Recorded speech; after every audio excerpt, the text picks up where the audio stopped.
right, ladies and gentlemen, wherever you are, good evening, good morning, good night, if it makes sense for you. My name is Kasule Douglas Bender. It's once again another episode, Making UG Films Famous. It's the Front Row Podcast.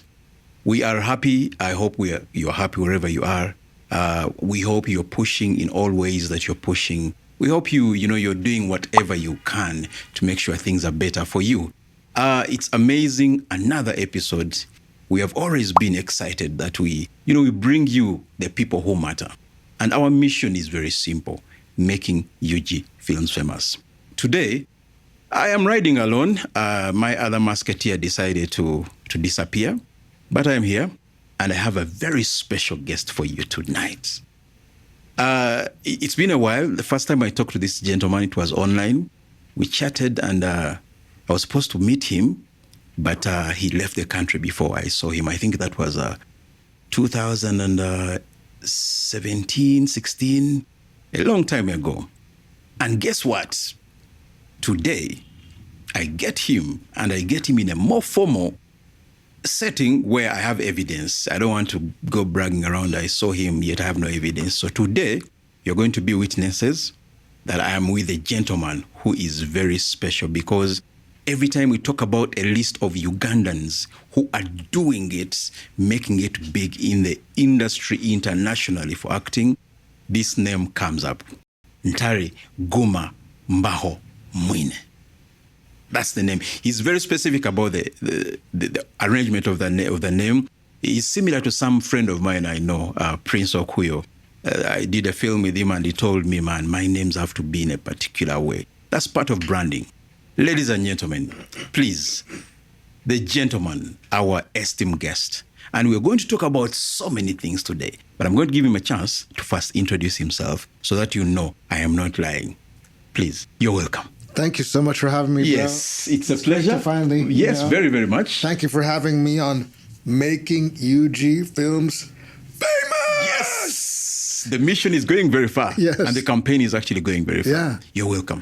Thank you for lifting us all up, for celebrating Ugandan films. Yes. I'm here in Uganda to premiere my film Memories of Love Returned, Yes. which just premiered in Mbirizi. And I give these guys some clips, so maybe they'll play it for you to see what the audience response was like, which was electric.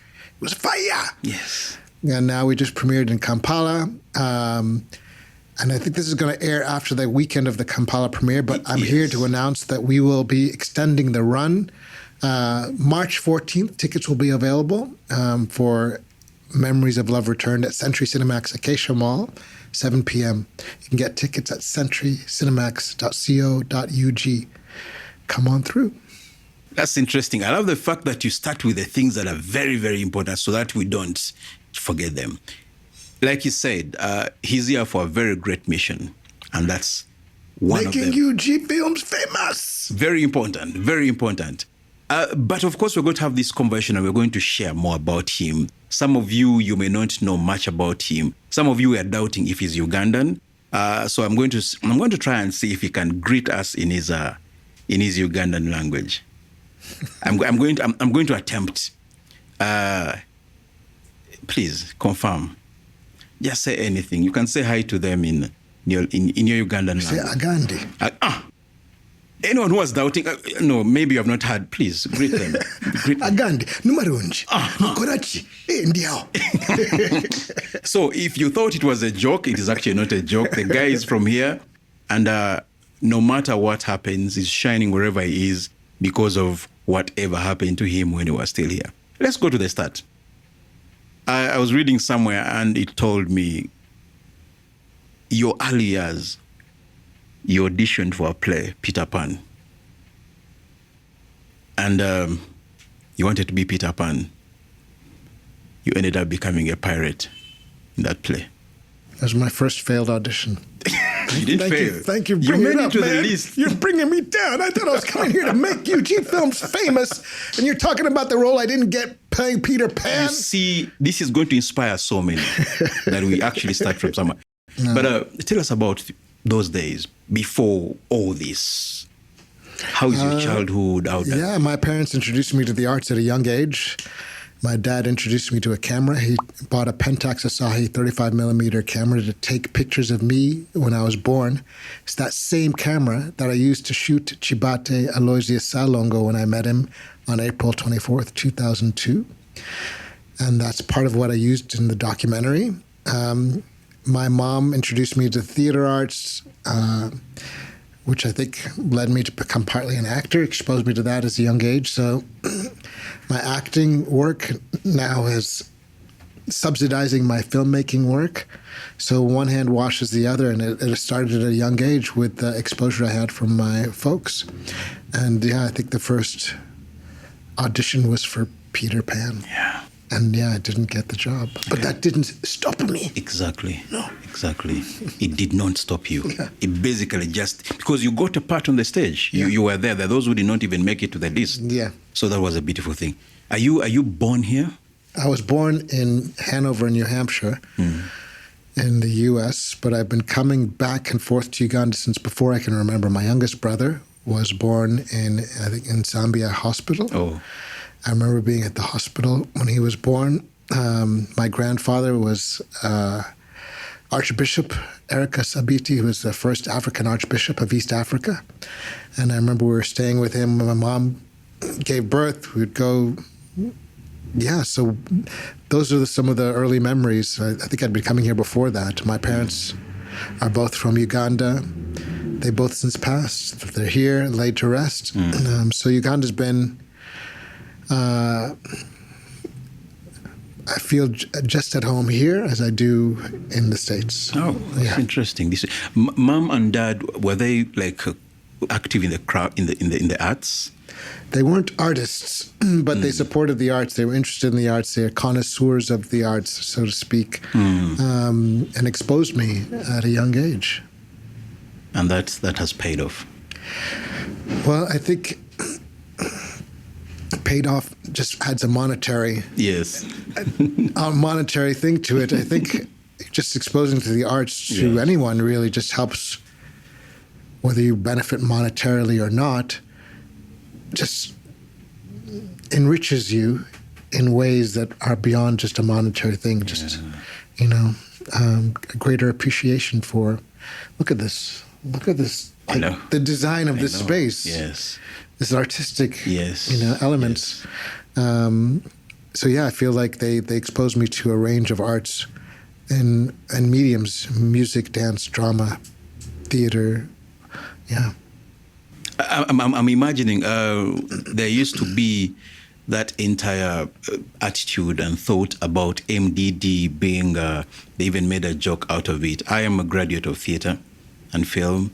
And it's what has been bringing the food to the table, because I now turned out to be doing this. I'm teaching in an international school and all the things I am doing. But there used to be a joke about people going into the arts, first failing at everything else, and then they get into the arts. There was even a joke about MDD being Musiru Dala Dala, which is basically you failed at everything. Yeah. What was the attitude at the times when you were younger, or when you showed signs of going into this direction? No, as you said, there's been stigma attached to the arts. And,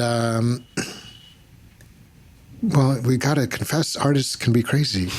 So we can also bear part of the responsibility for that. Yeah, but sometimes craziness can yield most creative things, because they say not sometimes, it takes the unreasonable to make the impossible happen. Okay. Because if it's impossible, it's not going to happen. Yeah. Yeah. But it takes someone who was unreasonable. Yes. To overcome what for anyone else seems to be impossible. And that's where creativity lies. True. So, yeah. no one else sees the way you see it. Yeah, exactly. It's up to you. But that can be in any field of art, Yeah, any field really. It could be somebody who's a business mogul who someone says it's impossible and they're unreasonable and they make it happen. Yes. But unfortunately, the unreasonable gets the mantle first, and sometimes you don't see the accomplishments that have been made. And at the end of the day, you might lose track before you even get to the parts where you're supposed to be celebrating. Yeah. So you've done it. You've overcome, this entire field of stigma. I mean, some of us have actually also overcome it because we have survived where everyone else feels doesn't make sense. Yeah. It's you guys have lost it all, but we have tried to push. What has kept you going? Really, I think it's just the love of what I do. I love what I do, and I think that's been the fuel, the motivation. Yes. This documentary I've been working on for the past 24 years, that's not, that's somebody's lifetime. True. But it's been a labor of love that I've been invested in, and now we're seeing the dividends because of the response to the film that you'll probably hopefully show in the clip from Mbirizi was incredible. The film is screened in over 5 continents so far. It's won over half dozen awards for Best Documentary. And I felt like I had to bring it back home because just most recently it won Best Documentary in Mashariki Film Festival in Rwanda. It won Best Documentary at the Zanzibar International Film Festival, Tanzania. It won Best Documentary at the Kilifi Creek Film Festival in Kenya. Yes. So Uganda was like, hey, what's going on? They asked for it. What? Yeah. You went to become a successful prophet away from home until you came back here.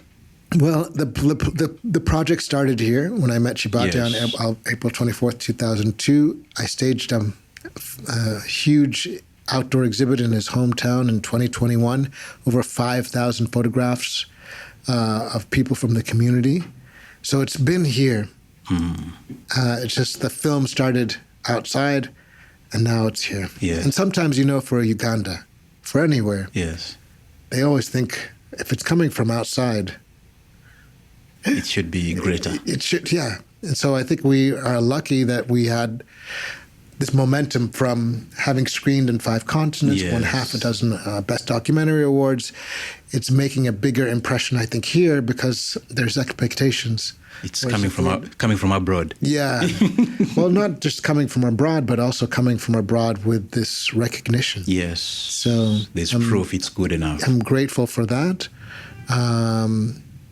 And grateful to be here opposite you talking about the film. I know, right? I've seen you flexing with all those accolades, and I'm like, I think it's about time. And I was very excited when I saw it come back. Well, the accolades, sometimes for a documentary, last night we screened the film, and one of the guys who saw it was like, it's the first time I've ever seen a documentary. And he was like, he didn't know that it could be so engaging and so interesting. He's used to seeing whatever blockbusters or whatever, but for him to see the documentary. And so I'm flexing with the accolades because for a lot of people, you say documentary, they're like, what are you doing? Yeah, why? So I'm not trying to boast. Yes. I'm just trying to get people to come and see something they might not otherwise think they have an interest in seeing. Yeah. Sure. And I definitely like the fact that the genre of documentary filmmaking is realistic. There's no cover up. It's something, it is what it is. You get what you see and it's what you find in the film, depending on the filmmaker. But going back, you have different roles. You have different titles on yourself. And I know before we go into even this, I want to dive back into the fact that you started Ugandan. You started here. I had stories about the play, the one-man play. Yeah. And as a theater student, this was something that was always on the list of examples of possibilities. There was a gentleman who did a film, I don't know a play about, he was always acting with a goat. I don't know if you heard about that story. I did hear that. Yes, I think it was around either before or around the same time. It was before my play. Yes. And he would have a full show on an auditorium, on a stage with a goat. Yeah. And then your story also I had to came in. top him. Yes. By doing no good. You understand? And you came I in. slaughtered the goat off stage. Then I came on stage. And you delivered. And slaughtered the audience. Yeah. So, Biro, right? Yeah, that was Biro. And I give you guys clips for that if you want to show that for people. I think that's great. We will need those things. Yeah. Tell us about you and theater and that particular show and how it opened doors for you. No, that was one of I think the two most pivotal things I've done in personally for myself in my career are Biro and my documentary Memories of Love Returned. And both of those were given birth by stories from Uganda, you know. And I had been struggling as an actor in the U.S. In TV and film. I'd been working in New York successfully doing theater. I'd done the lead role on this 6 Degrees of Separation and was doing off-Broadway plays. But, you know, I worked a lead role at the Steppenwolf Theater. This probably doesn't mean anything to anyone who's watching. But the people I was beating out for the roles on these plays were then landing film and TV jobs. They're like, hey, I just got a movie. And I was like, but I beat you out for the play. Now you're off making all this money and I'm here doing a play off Broadway being broke. And so I'd made a conscious decision to try to do film and TV work and to move to Los Angeles and try to make a living doing film and TV. Because the friends I was beating out for jobs in theater were now making it big and making big money.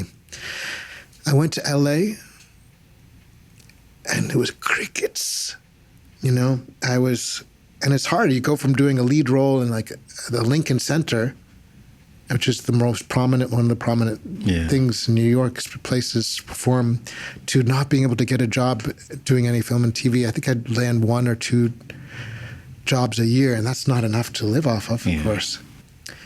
And I was doing a temp job, working and doing, you know, phone calls. You're making customer center or something. Yeah. Call centers. Call center, calling people. It's not call center where you're getting phone calls. You're selling. You're calling people. They're hanging up. Calling people. They hang up. You call and say, "Excuse me, I'm trying to." So that's what I was doing, and it was miserable. And it was during that time. A relative of mine was living in the U.S. illegally, and he had AIDS. And he was getting experimental drugs from the government. And I was like, this guy's story is crazy. I was like, you got to write a story to keep a journal because it's incredible what you're going through. And of course, you're in the middle of a crisis. You don't think I'm going to start journaling. He was like, so I went and visited him and recorded audio conversations with him. And that became the beginning of Biro. And it was during that time when I had nothing. I couldn't find a job in LA. I was struggling, you know. And my relative was like going through his own problems, and we connected. And I wrote this play very quickly based on the interviews with him. And I remember my agent at the time I wanted to premiere the play here in January. And that's a big time for a pilot season where they cast new shows and stuff. But I was like, if I can do it in Uganda in January on this date, I think it'll be a bigger impact. And so I rented the National Theater. I borrowed $10,000, which is crazy to think about. It's crazy, you know. I'd never written a play before.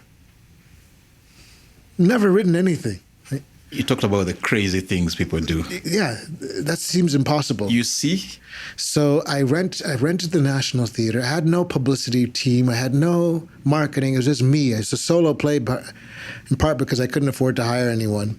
One-man show in the crew and the cast. No, I hired some. It was a multimedia, so there were slides, but it was old carousel projector. Press a button and a slide drops in. Press a button.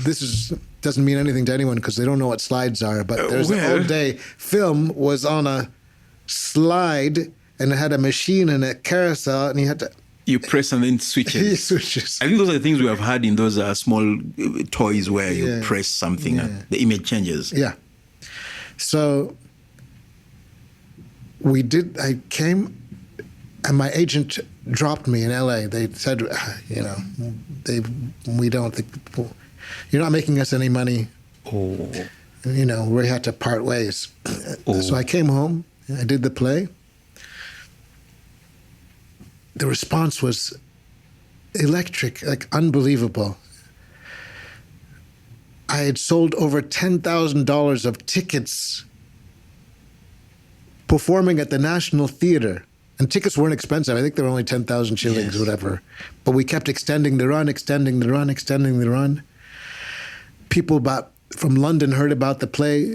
The play went to London.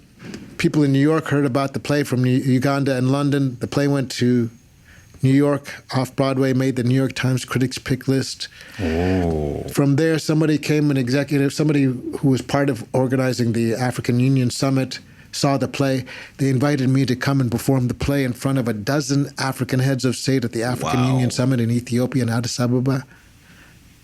Wow. And that's from just taking a risk on myself, well, partly as a result of not having any work, trying to create my own thing, and then somehow capturing lightning in a bottle, and it just kind of took off.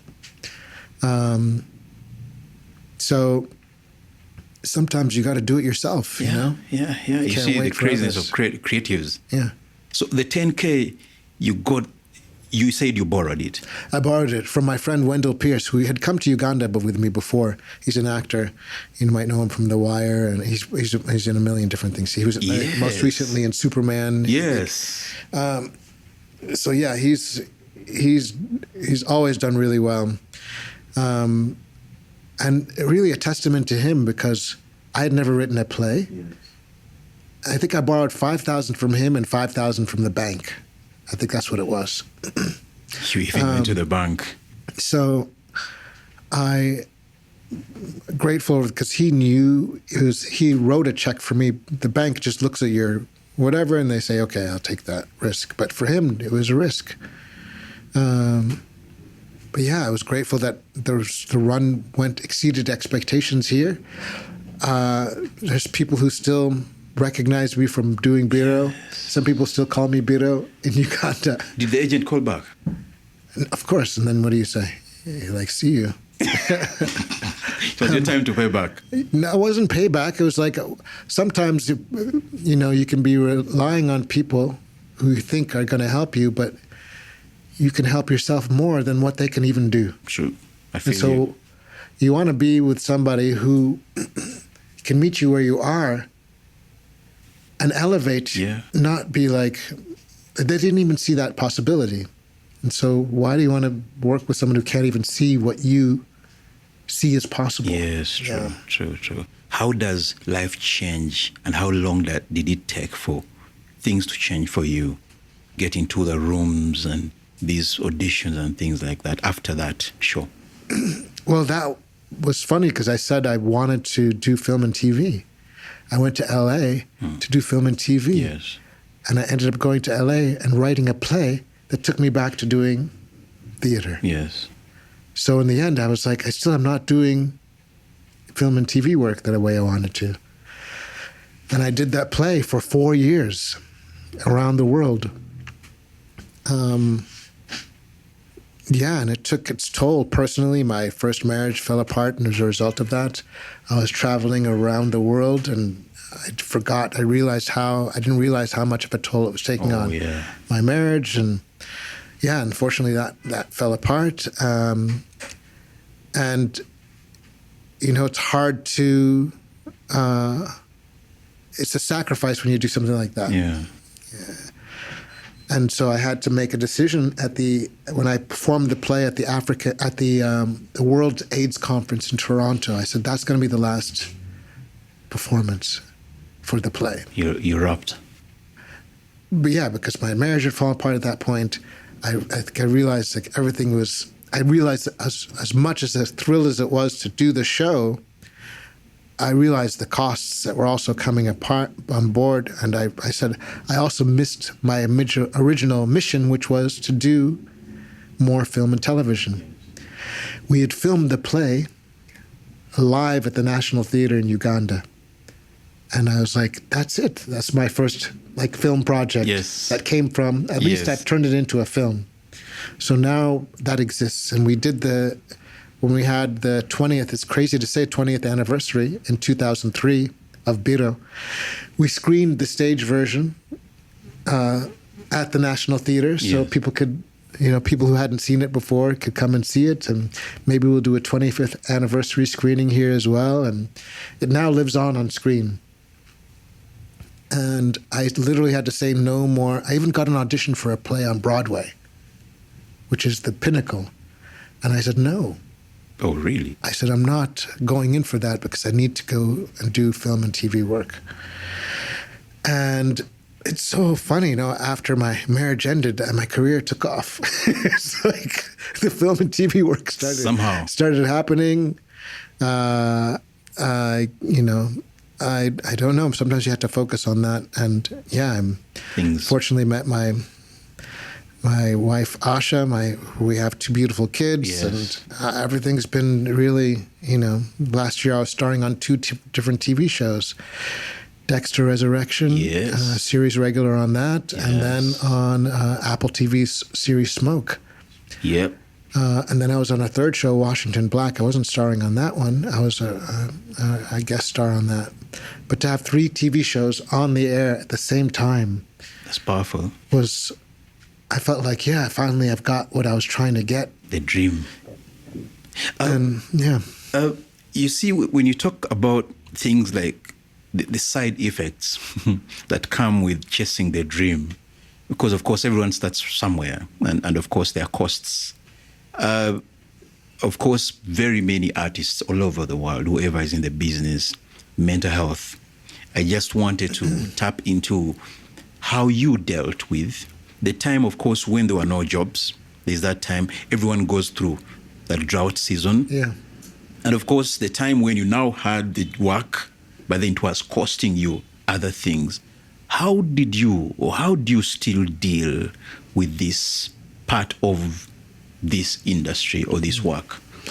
Well, that's a great question, I think, because work and life balance can be a challenge, especially if you love what you do, right? Someone loves what they do, they'll just do it all the time. And then,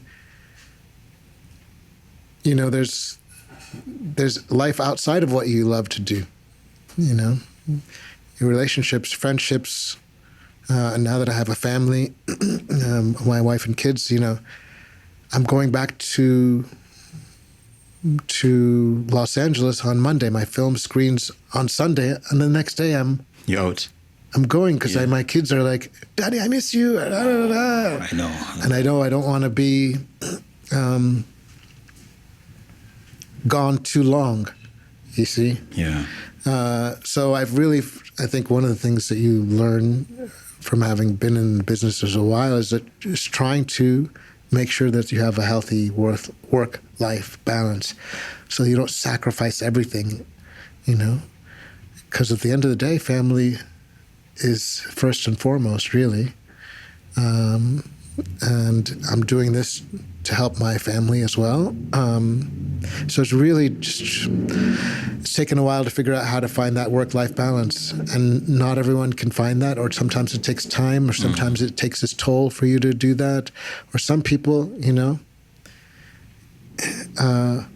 they just say they have very strict boundaries regardless. So each one of us tries to figure our own way. But I think mental health is a whole other can of worms to talk about, because sometimes the most creative people are the ones who's sometimes struggle with mental health, because sometimes the creativity comes from the most unseen or unplaces, the unseen. But I'm grateful to be standing here, sitting here after all these decades, and still be in the business, still pushing through, and and having created this piece, Memories of Love Returned, given all the obstacles that came from that could have come and stopped me or driven me crazy or whatever, I'm so thrilled that we're here in UG and folks are relishing the work that's been done over the past 24 years. True. Definitely, before we go deep into that piece, because it's very important, you produce, do you? Yeah, I produced Memories of. I produced my play. You direct. You act. You're a photographer. Yeah. Is there anything else you add on to those? Anything you have done beyond those? No, I mean, I've edited some stuff myself, but I mean, I had an editor for Memories of Love Returned. I had an editor for the film version of Biro. But yeah, I just love telling stories in interesting ways. Yes. Maybe to tap into how many shows or how many pieces have you produced or worked on your own? I don't know. I haven't kept track. Let me see. I think I've done at least. I haven't counted. But I think at least 4. I made 4 short films. I've made 2 feature-length films, and 2 stage plays. Yes, I think that's correct. Yeah, I think. The biggest challenge that most of the people find, most of the artists, especially if they're independent, is funding. You've been out there, you've worked with so many people, you've worked on both studio and independent work. How have you worked with solving some of these dilemmas about funds? Well, as I said, when I did Biro, I borrowed money. Fortunately, that play did well, and I was able to pay back that money. Actually, I bought my first home in L.A. from doing a play in Uganda. Wow. Yeah, it's not a mansion. It's a small 2-bedroom. A home is a home, It's a home. A home is a home. But my first home was, because that play, I performed it around the world, the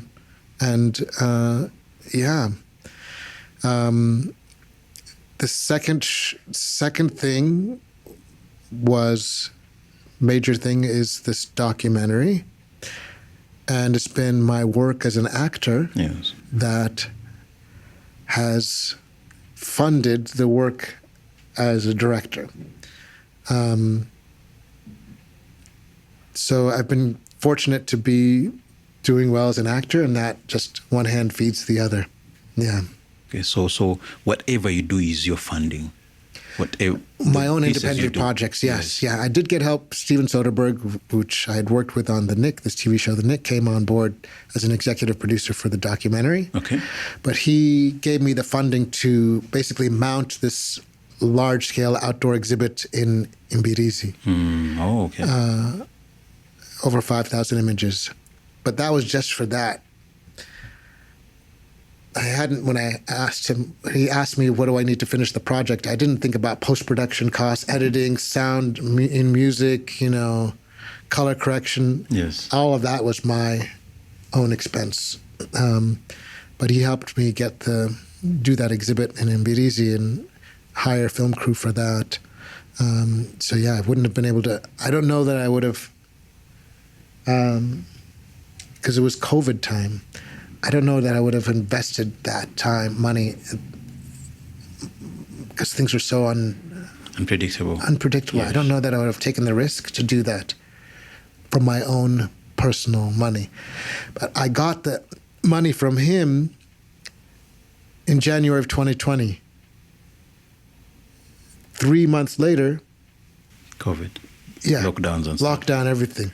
So then here I am with an Oscar winner, director, producer, celebrated filmmaker, who's given me an investment, and COVID hits. Man, I was sweating bullets. I was like, I've got to deliver something to this guy. I can't just disappear. Yeah. But everyone would have understood if I had... There was a good excuse. Good excuse. Yes, to say, you know what, you see what is happening. Yeah. but I had this relationship with him. Like, he trusted me, and I felt this enormous pressure that I had to deliver something to him. Yes. Just as I felt when Chibate passed away, that I had made this promise to help get his work out. That was also weighing on me, and so I've spent 3 or 4 times more money on my own than what Steven Soderbergh put in for the project. Yeah. So I get the element or the facts about relationships and being able to work with people and keeping the right connections, which is basically something very, very important for someone to make it through, especially independent productions. Going into, as a creative, you are been Ugandan. Have you gone through East Africa? You've been Kenya. I was saying my film just won Best Documentary. Yes. Memories of Love Return just won Best Documentary at Cleefy Creek Film Festival in Kenya. It had a 1-month run at Unseen Cinema in Nairobi. Yes.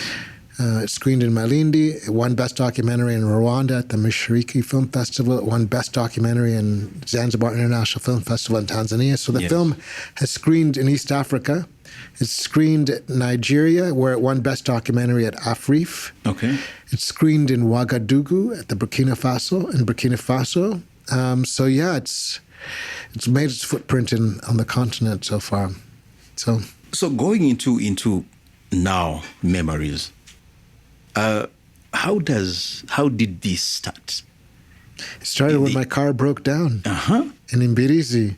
So where were you coming from? I was coming from Mbarara to Kampala, and I've made that road trip 1,000,000 times. Yes, and I've never stopped in Mbirizi. I don't think any of my family members have ever stopped in Mbirizi. I don't know anyone who's ever stopped in Mbirizi. It's one of those towns where you drive through, and you don't think anything's there. It's like those old, cartoons where there's just shops on the main road and then there's nothing for miles. That's what it was like then. Now it's developed and there's like other places, shops and stuff. But back then it was just a few shops on right by the street. Which year are we talking about? 2002. 2002. Where were you? Some of these people weren't born. Someone was 3 years old. Yeah. Can you imagine? Yeah. I was in a P7. Okay. Yes. Yeah. I was in P7. Wow. So that was the beginning, and you never know how like a car breakdown could change the trajectory of my life for the next 24 years, and even his family. The impact this film has had on the family alone and the community. It's so profound just to think that it was just a simple, my car overheating and it couldn't go any further, and that's what led to this. Okay. I recorded my conversations with him because when I met him, he had over 50 years. We're talking 24 as if it's long. He had 50 years of work, photography that he had kept in negatives in a sack. And he just poured them on the floor like he was pouring like all these history, And he'd never exhibited his work, never did a book, nothing. He just took his pictures. He loved them. He gave the people the photographs. They went. Luckily, he kept his negatives. Yes. Most photographers now, because of space, they delete. Yes. The cameraman I hired to work on the documentary, when he was working on this, his mind was blown because he saw this guy's 50 years of archived work, and he realized he had thrown away everything he's done up until this point. Imagine the shock. He thinks he's doing his job, but he's doing great, and then he realized, I have no record of what I've done. And so he started going to the people he'd photographed and saying, can I have a copy of whatever I've given you? But we have a big dilemma now because we're in the age of the digital. Yeah. And we haven't figured out what to do for space. I don't know, Somehow there's always, his space was that sack. Yeah. storage. Yeah, but we haven't figured out what our space is now for all the digital stuff. So either have so many hard drives. But hard drives don't last 50 years. True. Somehow the cable, we were having trouble connecting a cable today because the cable might not work 50 years from now. True. The cable, they might not use cables 50 years from now, and you have something on this that can't get to that. Very true. Very true. So we're at the risk of losing everything we're doing because we don't know how we're creating so much stuff. Yes. Our phones have thousands of images. A Boda steals it, all that's gone. It's all lost. True. If you are like me, you back it up on the cloud. When I die, the cloud, my credit card's going to stop working. The cloud is going to say, hey, he hasn't paid. They're not going to check to see if I'm alive or dead. Crash. Everything that's evaporated, it's gone. It's evaporated in the cloud. I feel you now. It just hit hard. So what do we do for our great-grandchildren? Chibate's now great-grandchildren are relishing in this wealth that he left us. I think part of the reason the film has resonated with people is they're just realizing how important it is to be able to have our lives documented and be able to share them, not just this week, next week, 2 weeks, whatever, but for generations, right? And I think that's part of why the film has resonated with people so much, because you'll see people in the movie coming and discovering photographs of their great-grandparents and being blown away because they'd never even seen a photograph of them before. And it's not just about going back in the past. It's about, there's people who are elderly in the film who had lost their wedding photos. And they're seeing them for the first time in 20 years or 30. And they're like, I can show my grandkids this, right? So it's not about just looking back in time. They're having something to give to their future generations. Say, this is what I was young once. Yes. This is what I looked like when I was young. Yeah, this is the proof here. Yeah. So the title makes more sense now that you share that. Yeah. When we started, I told you I'm riding alone with myself and the guest. But guess what? The guy who had deserted and left me alone has arrived. And I know he was in the cinemas watching the documentary. And I know he loves documentaries so much. He even had a platform where he was showcasing documentaries. And he ate the money. He has arrived. We are going to break so fast. We include Kagwa here. And we have another interesting conversation. So please, don't worry. Whatever is going to change is very, very intentional. Thank you.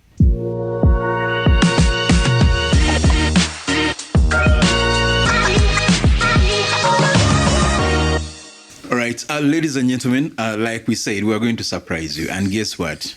Voila.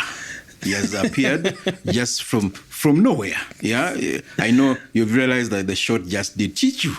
And then return. We are still on the Front Row podcast. We are making UG films famous. It's a mission. It's a ministry. We've always agreed that this ministry has to go all over the world. And today, our guest has beautiful. I've always wanted to hook you up with one of these, but you have never asked. So you need to officially ask, and I will shock you. Wait, you want me to ask in camera? No. Find the way of talking to me nicely. Okay. Okay, I will actually. I will ask for one of the t-shirts. Yes. Because it's official. And next time you see him, I'll go and put it 10G on one of the. Please knock yourself out. Yeah. Knock yourself. I know you don't want things that are very plain. You always want to add something on. Yeah. But Andrew is here. And of course, I know he has missed the conversation, definitely, because he was very excited. The other time when we had to have this, he was very excited to know you were coming. Yeah. But today, definitely, the universe has aligned. Yeah. And here he is. And I know why he jumped into this particular episode is because he actually watched the film. And I'm going to let him. You don't know him. He knows you. I'm going to let him introduce himself for you and for the guests the viewers who are not here in the start. Yes, sir. My name is Ntare Guma, I'm an arts and culture journalist. And we've talked, I think it was 2022. I think it was the first time you told me about this film. I think you had been doing a show on KFM. And so, Beyanga was like, oh, Ntare is here. And so, I just came in to see your interview as you were being interviewed on radio. Yeah, so that's the very first time I heard about you talk about this documentary. But I think at that time you were going to do an exhibition in Biro. I don't really think at that time I understood I couldn't really pull the dots together of what exactly was going on. I was like, okay, is it just an exhibition? How is it going to happen after that? Are they shooting the documentary when the exhibition goes up? I couldn't really understand what was going on. And so I think yesterday when I pulled up to see the documentary, everything came around, full picture. Those are more than 20 years, because I think the images you shot at the Ankole Palace was 96. 96. Yes. Yeah. So that was you were really, really young. Yeah. There.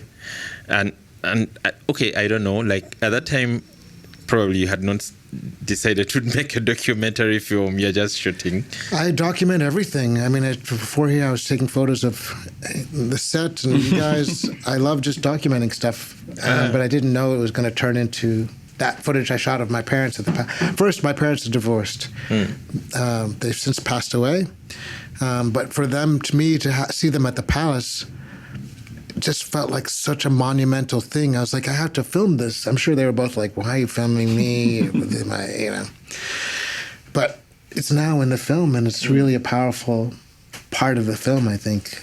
Yeah, it is. I think I saw 3 decades, to be precise, that very first one at the palace, then the second one which we saw at the beginning, where you introduce, and then of course the third one, which I think is more recent, where in all these 3, the first one you're not talking to us, but the second one you're talking to us, and even the last one you're talking to us, and still, much as these 2 are very connected, the first part of you looking into the camera, which that's in theater, that's breaking the third wall, the fourth wall. That time when you're talking to us, that's in 2002. 3. Yeah. It's when I did my play Biro. I was recording that video. That clip was for something else. I was for the BBC, was going to do a feature, and I recorded this thing for them. But then when I made the documentary just now, I realized I could edit that, record a present day version of myself as if I'm in conversation with my younger version to help, because the film was so complicated, so huge. How do you set right from the top the passage of time that's been taken? So that was what I decided to do, to right from the beginning, to grab the audience, to show the passage of time. Instead of having to describe it, you can just show it by cutting those clips together. Oh, yeah. That was an amazing cut. Personally, what I thought about the documentary was, because I love documentary films, and I think one thing I enjoyed yesterday was I was seated next to 2 people that thought they were coming to watch a fiction film. And I was even struggling to tell other journalists that this wasn't a fiction film, it was a documentary film. Yeah. And they were like, so, because that's before you went in, and they were like, so who are the lead actors? Because I think in Uganda we were trained in a way where we believe that documentary films are from NGOs and they're about people that are suffering, and they're in a certain way. Yeah. So most people came expecting to see a cast and then to see this whole fiction film play out. So I was technically doing a lot of advocacy with people I did not know to tell them that no, it's a documentary film. They do not really things happen, you shoot as life goes on. Yeah. But I was happy when someone who was sitting next to me was like, actually, this has turned out better than I thought it would be. Like someone who was sitting next to me told me. And he was like, I've never seen a documentary film, and I did not enter this place expecting a documentary film. If I knew it was a documentary film, I would have gone out in the first place. And they were so happy they stayed in. But what really got me personally was, you see, documentary films are very powerful. Like for you people that, who says I'm not? Okay, you're into. Very much. Like every Sunday, by the way, every Sunday on my schedule, I have to watch documentary. So you're coming this Sunday every tomorrow? Sunday, okay. Yes. So on my schedule, yes. Yeah. So one of the most powerful things about documentary films is that at times they are documenting a subject, but by documenting the subject, they document the community, and at times they capture the time and the perceptions of people in that time. Like all these other things, at times you don't even just go out to capture them. You actually find yourself capturing them in the process. And for me, yesterday, I think I managed to understand the time. Like this guy was taking pictures from the 1950s, and you could see how they thought about business at the time, how they thought about parting, how they dressed, because there is that character, the lady who owned the bar. Nachimera. Yeah. She owned a bar, and people had a problem with it because she was a woman. And so there were very many stories around her. Like there were many stories around her, and most of those stories were mainly because she owned a bar. I understand, because I felt like most people thought she spread HIV, but the story does not say if she actually died of HIV, which means maybe she didn't actually spread it. Like, what were the findings? Did she spread it? Several people have said that the people she was with died from AIDS, and she did herself. She did herself? Yeah. But she seemed to have lived longer than most of them. Yes. Wow. No, but it's one of those things that and when it came up, like it came up at the perfect time. Of course, like you know as you're watching a documentary, because when I went in, I had no idea whether Chibate was dead or he was still alive. At the time when I went in, I was like, is he alive or is dead? Someone even asked me, like, do you think Chibate is alive? I was like, I do not know. So when we started watching, we saw the interview of his, and then there was that time when you come back in 2007 and they do not show him. And I'm thinking, okay, I think by this time he's dead, but I thought, okay, in my way of writing, like I thought you're going to keep it a mystery. I thought you're going to keep his death a mystery, and probably you hit us with the fact that he died like later, and then it kind of came early, and I was like, how is this going to go if we've known this early? But as it went on, I got to understand why the death had to come early, because the chaos that came with the family, especially when you had to do that exhibition, and then did the wind take it down or the family brought it down? Well, you had to watch some film and see. No, like I watched, but that part. I don't know if I want to give that away. We can talk. I don't. Yeah, because we're now giving away plot. It's okay. Yeah. It's okay, but we want to leave some stuff for the audience to watch and see. But there's a big question about the destruction of the exhibit. I did this large-scale outdoor exhibit in Mbirizi, over 5,000 images, and half of it was torn down after the first or second day, I think, or the third day. I can't remember. And so that's what he's talking about. But I think, come watch the film. He's now setting up. There's a lot of drama. And Nachimera is also one of them, who's one of the more interesting characters in the piece. How did that have a toll on you, by the way? Like, let me say you went out to shoot a documentary film. You're interested in this subject. And then before you know, you're drawn into the family drama. Well, I didn't want to make a movie about the desperate housewives of Mbirizi. Right? But that's what was unfolding. Mm-hmm. And I think what's part of what people have responded to in the film is that it's a universal thing when a patriarch or even a matriarch dies, that there's a scramble in the family to try to claim ownership of whatever assets they have and sell things, or people start fighting. That's what happens in the movie. Yeah. And I've been drawn into that, but one of the things I think is remarkable, by not trying to give anything away, but by the end of the film, part of the reason it's titled Memories of Love Returned is that Chibate's work not only brings the community together, but it also brings his fragmented family back together by the end of the film. Like they go at it. They are fighting and slinging everything, blaming each other. And, you know, by the end, though, we see how his work has really healed, in many ways, a lot of the problems that are happening in the family, and healed issues in you know, even Nachimera's family. I don't want to give anything away, but Nachimera was a complex character in the film, and people almost blame her or stigmatize her. But we see what happens in the end when a family member resurfaces. Yes.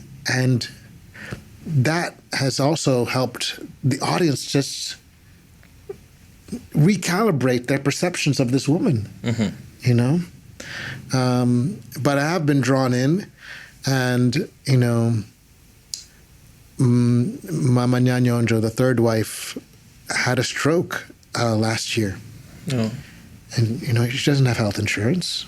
She lives in a she doesn't have running water, no you know, just very, very simple means. And I got a call. She's in the hospital, a stroke. They can't afford to pay the bill.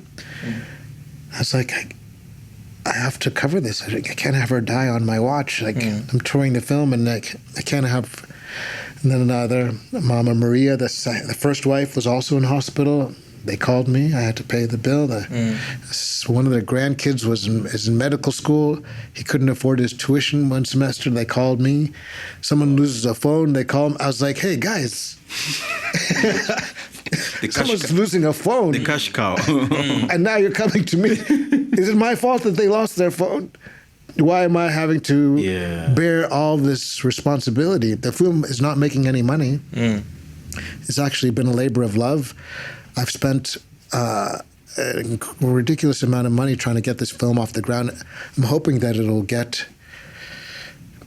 some sort of distribution or traction or something, but I've had to be clear. Distribution. Especially distribution. But I've had to draw the line with the family and say, look, I'm not making any money off of the film.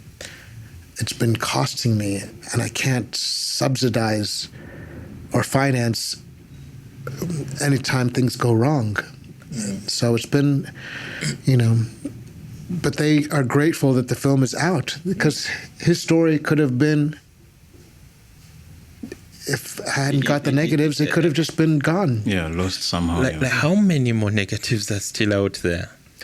Well, I have over 10,000 of his images, but I say in the film, it's probably a fraction of what he shot. Because it's like in the film, you still go back and there was still more sacks of... Yeah, the wife, fortunately, Mama Nyanyonjo, kept the work hoping that I would come back. She kept the work for over 10 years after he passed, and hoping that one day I would come back. That's incredible. So really a testament to her and the relationship that we established in the beginning. She had trust that I was going to somehow keep my promise. Yeah. How long had he... Okay. Was he still taking pictures by the time he died? Yeah. By the time he died, it was in 2006. Yeah. So we had gone from black and white photographs to color photographs to digital. Had he moved to digital? No. But he also went from being the only person with a camera in his district. When color came around, there were other people, right? When digital came around, forget about it. Yeah. Everyone. So his business had started to go down. And it was hard for the family because he was once a superstar, a photographer, and now there was all sorts of people, companies popping up, taking wedding photos digitally, and he was still old school on film. He was not fully booked. Yeah. And he was getting old and not as mobile, and yeah. I think, we are running out of time. And of course, powerful episode. I mean, lots of conversations. And of course, something that popped up in the exchange is distribution, which is a huge problem. Yeah. Because, I mean, imagine how much you put in. There's been a huge dilemma locally about distribution, which is something everyone is asking. How do we actually solve the problem of distribution? Because we have good content out here. People are making amazing things down here. But the question and the response is to distribution, which I see that you're also having that dilemma. What is the plan? How have people up out of beyond the borders, how have they tried to solve this in a quick one before we leave? Yeah, I think one of the things is that, you can self-distribute. I'm self-distributing here in Kampala, Uganda. I premiered it in Mbirizi. That was my own. I didn't make any money off of that. But now we're here in Kampala. We're selling tickets. So I'm self-distributing in the theater. But now more people see stuff on their phone than they do in the theaters. So I haven't cracked that yet. I got a call. I was just at a different studio. Was it Play It Loud? Yes. They're interested in my documentary, and so I'm just exploring that. But I could also just put it on. I could self-distribute too. So it's now a question of like, which step do you want to take to get it out there? But it is a film in Luganda predominantly. Yes. About a local photographer from Mbirizi, so it's not a blockbuster like some people were thinking. So the major streamers haven't been banging on my door, but this is a film that's starting from the groundswell, and I think it's going to gain momentum. And you said something off camera before that you haven't said yet. You were saying something about what you felt about Memories of Love Returned in terms of the range of documentaries you've seen. Where did you rate it in terms of that? Most of the times, I find myself there is a way people are making documentaries these days. Some are making them as blockbusters, especially when it comes to the streamers. The streamers from the US, like they're very fast-paced, very clean cinematography, and it's attracting instantly. I think for me, this was raw. This was raw, and you would connect with it in ways that at times you do not know. But for me, the one thing that stood out is how it tells the story of Uganda without it trying to tell the story of Uganda. You get to know what people were thinking at the time and what people were dressing like, or how people perceived things. And then, of course, there is that thing of how people were very free to love in a way, because of course, like when I was seeing some of those pictures, like I was seated at the back, like the very, very first row, which is I was seated at the back, and people kept discussing when they saw some of those pictures, and they were like, okay, are those straight? Like someone actually did, are those straight? So when that topic comes up, without giving anything away, when that topic comes up, I felt like it came at the right time, because we had discussed it, but we thought maybe they were going to neglect it because they're Uganda.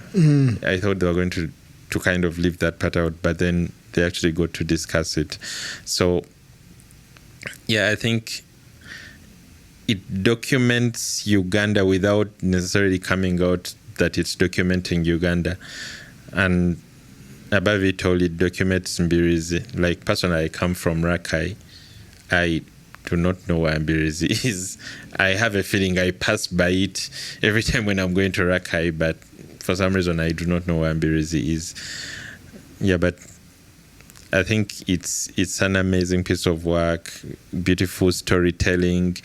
I liked the bit of you having a conversation with yourself and then you having a conversation with him. With Chibate. Yes. The book ending. Yeah, the book ending. And just that was amazing. Well, thank you for helping to making UG films Famous. Yes. So thank you. I'm so glad that the film resonated with you. And it's really, I mean, we need foot soldiers like yourselves to come and see the film. Yeah. Be on programs like this. Share with your audience. Yes. Audience, come March 14th. By the time this airs, you will have time to come and see Memories of Love Return at Century Cinemax, Acacia Mall. On March 14th, tickets at centurycinemax.co.ug, or just go to the box office and buy them. And if we sell out then, we'll maybe extend the run further. Yeah. Yeah, I think that you have heard the man. Definitely, you need to actually come through and watch this film. Like so many people who watched when Kagwa was there, many people actually don't feel like documentaries are something until you watch one. Until the conversations. I mean, when you see some of these big streaming platforms, I think some of the films that have caused a lot of commotion and trending topics and discussions have actually been documentaries. Yeah. Much of the time. Yes. So come through and watch this film. The 14th of March, let's go to Century Cinemax, let's go to Acacia Mall, let's flock. He has said it. If we are so many and there's still a lot of demand, that would be extensions of the screenings. Yeah. We are making UG films famous. Lastly, before you, because we never know when we'll get this opportunity. Yes. There are dreamers out there. There are dreamers watching this. We don't know how far, it's borderless, how far these episodes can go. They're borderless. You are bred and raised, here on the continent. You still admit you are here. I had the other day, you were breaking down the meaning of your names, each of them, and it feels so us. It's so African. You still believe you are here, and you say it all the time. It even says in such a way that you actually come back here and make films and stories here. Yeah. You have collaborations you have talked about, which you're going to talk about briefly as you conclude. You have collaborations with local filmmakers and actors and things like that. But to a dreamer out there who heard that the first time you auditioned, you actually didn't get the part. Yes, you were not here. You auditioned for Peter Pan, and you got a pirate. Just like you auditioned for Jesus. And I was made the tree. It was made the tree. Yeah. The bush. I was the burning bush. The burning bush. Yes, the burning bush. So I had to put on a lot of things and then be moving with a lot of yellow things on my head. And his family clapped. They didn't even see my face, but I made sure my family knows I'm the burning bush. I know in history there is no burning bush like me. So there is a dreamer out there who has received so many no's, even when they're professionally doing their work, and they have lost it. They feel like they can't take it anymore. Those who are working on projects and it's pro bono all through all their lives, but they have bills to actually, foot. What would you say to them? Look into that camera. Yeah, that's when life becomes the most interesting, when your back is against the wall. Yeah. When you have everything at your fingertips. No, it's really when your back is against the wall that you discover who you are. The beginning of one's journey is when you've heard no, right? And you have to figure out how to overcome, because you have two options. You either, without hope, there was a saying, when I was working on my play Biro, and I said one person who was HIV positive said HIV for her means hope is vital. Hope is vital. But that's the same thing with the arts. When you're faced with the possibility of death and nothing's coming, that's when you'll find out what you are. You're either going to die or you're going to figure out how to go on. So for those who are in that place where you feel like nothing's left, you might just have to give up. Or, as I did with my play Biro, I wasn't working, nothing was happening. I created this piece that ended up going around the world. So, push on through. And that's what's brought me back to collaborate, try to meet local artists, Lukman Ali, Isaac Oboth, the filmmaker who made Unheard. Yes. What's his name again? Polly Kamukama, yes. So I'm in dialogue with all these guys trying to figure out which one of them I'm going to film with first, because it's going to happen. Yes, that's powerful. And we'll be here back to talk about it on your show. Oh, yeah. Anytime. Yeah. This space is all ours. Yes. Thank you so much. Thank you. you so much. It's amazing how you made it easy to actually come. And you're, like he said, he's self-distributing. Yes. He made time. We missed him the first time we had a chance. He made time today. I think and it's better this time around because the film is out. Yeah. Like then we would be talking about the film without knowing what it... No, last week. This week, actually. Earlier Yes. this week. By that time, we did not know what the film... Because it... Yes. You had not yet watched what it was. I don't yet watched it. But why I was driving to was the fact that you avail yourself as a producer of this film and you do everything possible to shine a spotlight to this. But we have had challenges with some of the guys locally here. Well, how could anyone turn down a podcast who's promising to make you famous? you know, I think definitely you see the message goes out there Yeah. for everyone to learn that, at the end of the day, before you think about anyone else distributing for you, Yeah. need to put in the hard time to actually distribute for yourself. Yeah. So something for you guys to learn from this. And thank you very much for making this. And thank you for these great T-shirts. You're going to see me rocking these on the red carpet in LA or New York. So thank you. Amazing. And thank you. They gave me several different colors, so you guys watch. Yes. I'm gonna The be message sporting is them. going out to the world. Yeah. And of course, the front row is going out to the world. And we are saying we want to appreciate our sponsors and partners. We cannot do this without you guys.